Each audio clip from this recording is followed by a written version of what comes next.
Well, thank you, Madam Speaker, and thank you to my colleague for yielding the time. I rise today to urge the Senate to defend the American people from the ongoing assault on their sacred right to vote.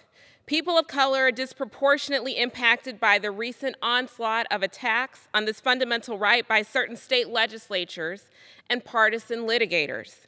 This is only the latest salvo in a decades-long war on voting rights.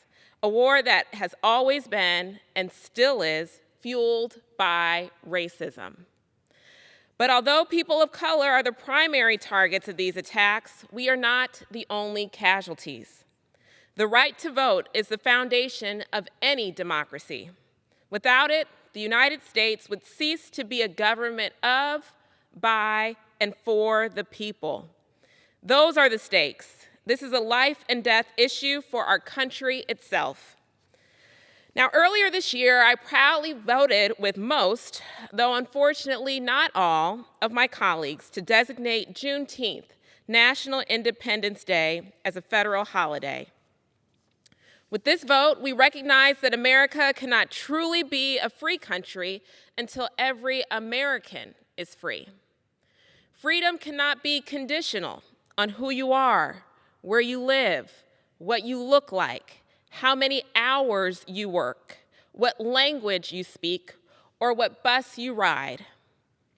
That's why every attack on voting rights cracks the foundation of our democracy. If we allow it to keep crumbling away, chip by chip, soon the whole structure will collapse.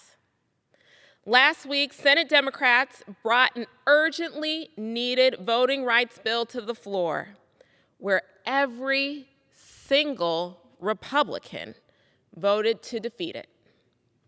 Of course, this defeat was made possible by the filibuster, an undemocratic procedural weapon that has been wielded for a century and a half to block anti-lynching legislation, civil rights, and voting rights. Americans are tired of seeing their rights sacrificed on the altar of the filibuster. Every senator faces a choice about what's more important to protect: an antiquated procedural rule or our representative democracy. I urge my colleagues in the Senate to prioritize our democracy and ensure access to the ballot box is not undermined by restrictive state laws. A democracy for some is not a democracy for all. I yield back.